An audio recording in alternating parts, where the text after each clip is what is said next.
Okay, this is to James Coar. I've sanded all this down to this part, and the whole cowl, whole top, the back of the part of the car. It's all been sanded down to bare metal. Like I said, I used either a Scotch-Brite Roll-Lock, which that's what I used down here in the engine bay. On the rest of the car, I used a polycarbonate wheel on my 4.5-inch grinder. Took it down to bare metal, got 98% of the paint off of there.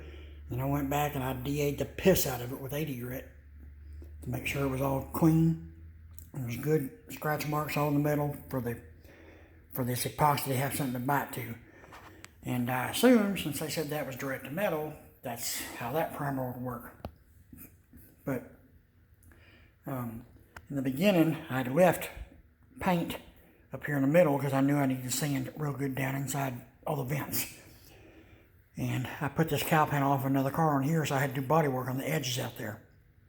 So I did the body work on the edges, and I used the direct to metal primer just right there. And get down here, and right around the edge, all the way into the part of the door jamb there, where the top of the fender bolt's on. And and then I did all this down here. The center part still had some maroon paint on it, and I'd sanded it with 180 grit out here to the edge and just let the overspray fry out over there. It sanded off of that fine. It stuck to it fine. The primer stuck to the body filler fine.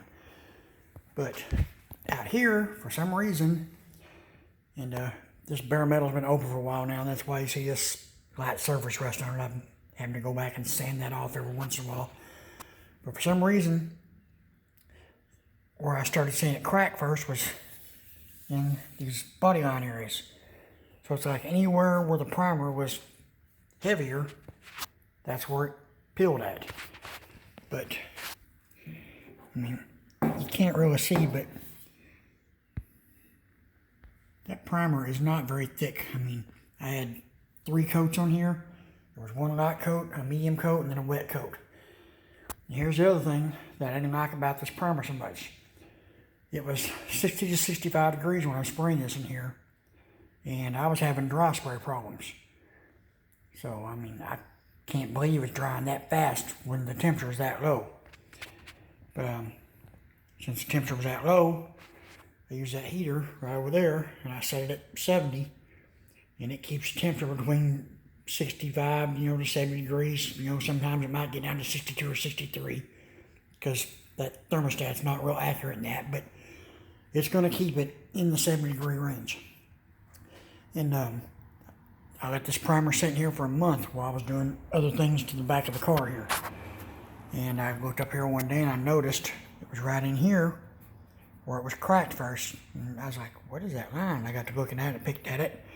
A big old part popped off, and the more I messed with it, it just kept coming off everywhere. And it was the same way all around here. It was cracked in there. It was cracked right in there. So for some reason, it seems like where it's built up the heaviest is where it's cracked at. But as you can see here on that body filler, it sticks at feather edges.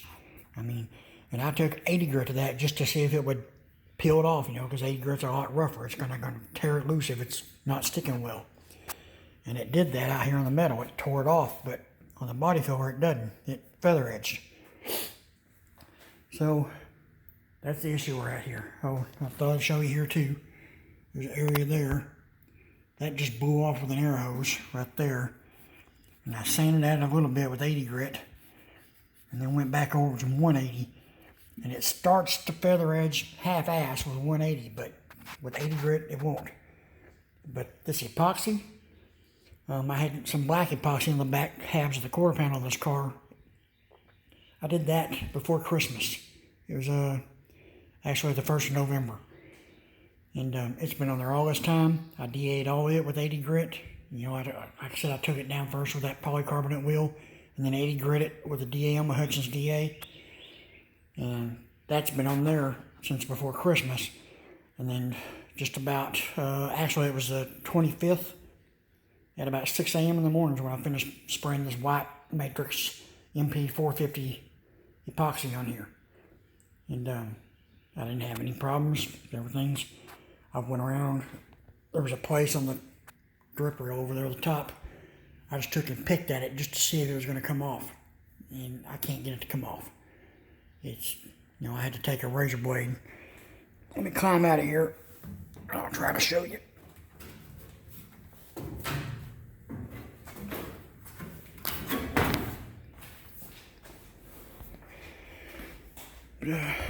I got some flash rust now because the humidity is awful here.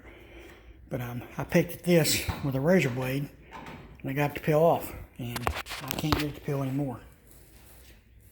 Sorry about that. But yes, I know it's got that surface rust now. Like I said, we've been having a lot of rain and the flash rust. I mean, humidity right now is, I don't know if you can see it over there. It's 82%, the temperature is only 68 degrees. The humidity will get 98 to 99% here. It's just crazy. Anyway, so that's where we're at. And like I said, I had to pick at that with a razor blade, and it was hard to get that off. And I'm going to go back now and feather edge that and spot it in. But just showing you how I'm not having a problem with that sticking.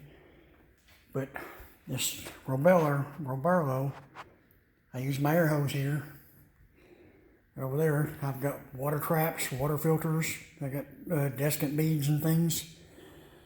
And I even use one of them little plastic orange ball water trap things on my paint gun, just to make sure there's no contamination. But I blew it off, and right at 100 pounds of pressure, made the primer start popping off there on the firewall. So unfortunately, all this is going to have to be taken off, and I've spent a lot of dang time getting it to this point. Because the past owner of this car, they painted it orange, and then they put bed liner all over everything in here, and I do mean everything. It was on the steering gear box and everything. So I've literally spent 55 to 60 hours just prepping the engine bay of this thing. Inside and out, the front of the radiator support and everything. It was everywhere. So now I've got to go back and do it again, and I'm not real happy about it. So that's a bunch of labor, and at $56 an hour, my customer is not happy about this. So, and I'm not either, because now I got to do it for free. You know, I can't charge my customer for something that a product has a problem with. So, here's where I'm at with it. And unfortunately, I will have to upload this to YouTube because the video is too long and I can't send it there an email. So I'll just upload it there, and then I'll send you the link to that.